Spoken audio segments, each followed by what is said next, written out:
गुरुजी, आज के इस अंक में हम ऐसी तमाम जो हमारी बहनें, महिलाएं हैं, जो माताएं हैं, जो कार्यक्रम देख रही हैं, बहुत से परिवार में या बहुत सारी महिलाओं के साथ समस्या होती है।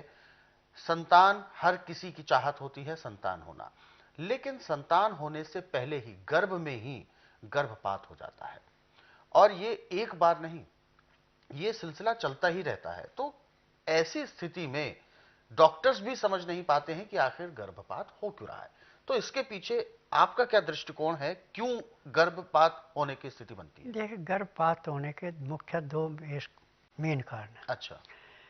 पहला मेन कारण है कि यदि उस औरत का पहनावा ठीक नहीं है, पहनावा जैसे? सलवार जो है हाँ हाँ। नाड़े वाली है, ठीक है। जी।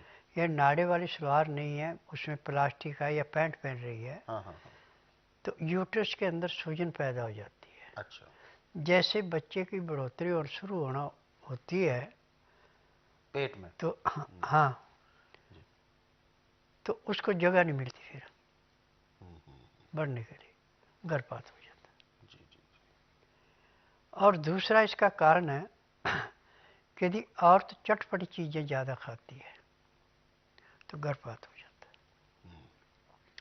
और इसका इलाज आज पूरे संसार के अंदर एलोपैथी में, आयुर्वेद में, यूनानी में, होम्योपैथी में नहीं है, परंतु अपने पास इसका इलाज भी ऐसा है जैसे दूध में से मक्खी निकालना। अब जिन औरतों को गर्भपात हो जाता है, चाहे दूसरे महीने हो, चाहे तीसरे हो, चाहे चौथे हो, चाहे पाँचवें महीने हो, गर्भपात ज़्यादातर 5वें महीने तक होता है, उसके बाद गर्भपात नहीं होता। 7वें महीने में बच्चा जो जन्म लेगा वो बच जाता है। अब जिसको गर्भपात होना शुरू हो गया, उसके लिए सिर्फ मूली है जो उसको एकदम रोकती है। बिल्कुल। मूली का मैंने बताया कि मूली फ्रिज भी है और मूली हीटर भी है। अब इसमें गर्भपात को रोकने के लिए 4 से 5 मूलियाँ लेनी है। धोना, उनको छिलना नहीं है, सख्त पत्ते निकाल देने, नरम पत्ते रहने देने। एक मूली पे 100 ग्राम पानी, 4 मूलियाँ डाली, 400 ग्राम पानी डालना उस बर्तन में। मिट्टी का बर्तन हो सबसे अच्छा, ढक्कन लगा देना। और उस पानी के ऊपर कुछ लकड़ियाँ ऐसे लगानी कि पानी में मूली ना हो, पानी की भाप से मूली मुलायम पड़े। अब ढक्कन लगा के धीमी आंच पे जब पानी उबलने लगे तो आंच धीमी कर देना, और 20 मिनट तक भाप में मूली को नरम करने के बाद गैस बंद कर दें, और 10 मिनट तक ढक्कन ऐसा लगा रहने दें। उसके बाद हटाएं और मूलियों को निकाल के और पत्तों को चाहे सिलबट्टे पे पीस लें, चाहे आप मिक्सी में ग्राइंड कर लें। अब इसमें नमक नहीं मिलाना, कुज्जा मिश्री या सेला मिश्री आप मिला के उसको खाएं। अब आपका गर्भ जो अपनी जगह से हिल गया तो अपनी जगह बैठ जाएगा, परंतु ये क्रिया आपको कम से कम 15 दिन लगातार करनी है।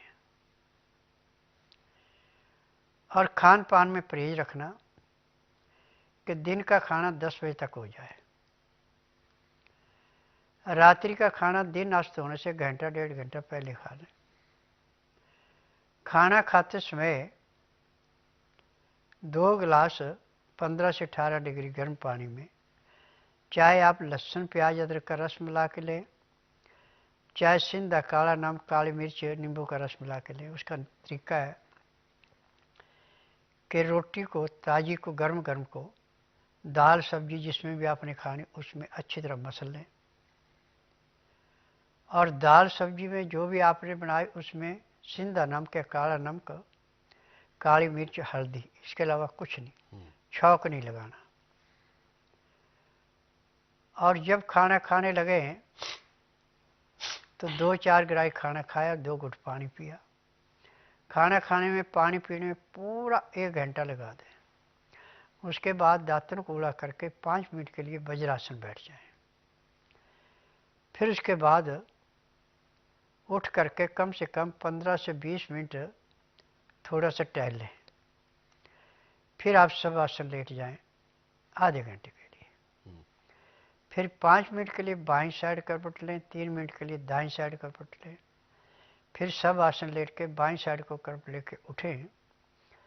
आपके शरीर में इतना अच्छा परिवर्तन आएगा कि जैसे आप 8 घंटे की निद्रा से उठे हैं और शरीर में हल्कापन है। ऐसे खाना भी पच गया और गैस नहीं बनेगी, कोई तकलीफ नहीं होगी। और लोन बलोन आपको कम से कम 2.5-3 4 घंटे रोज करना है। उसका तरीका है कि चाहे खाना खा के करें, पानी पी के करें, सो के करें, बैठ के करें, ज़्यादा लंबा नहीं करना, इतना सिर्फ।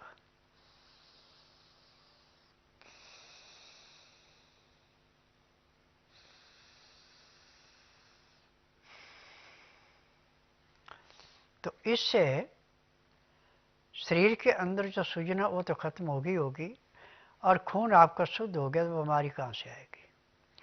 लीवर पचाएगा, पैंक्री इंसुलिन बनाएगी, पित्ते में तेजाब नहीं बढ़ेगा और गुर्दा जाके जिस खून को फिल्टर करके तिल्ली को देगा, तिल्ली स्वीकार करेगी, दिल को देगी, दिल को ऑक्सीजन पूरी मिल रही, रोग कहाँ से आएगा। रोग तो सारा ऑक्सीजन की कमी से और लीवर की कमजोरी से है।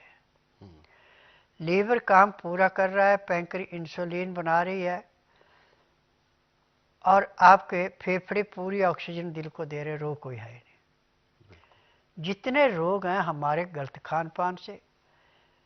हाँ, एक बात का ध्यान रखना कि चीनी बिल्कुल नहीं देनी उसको। गुड़ बिना मसाले का थोड़ा बहुत ले सकते हैं, नहीं तो कुज्जा मिश्री या सेला मिश्री लेनी। चीनी बिल्कुल नहीं, चाय बिल्कुल नहीं, आर्टिफिशियल चीज़ों से दूर रहना पड़ेगा।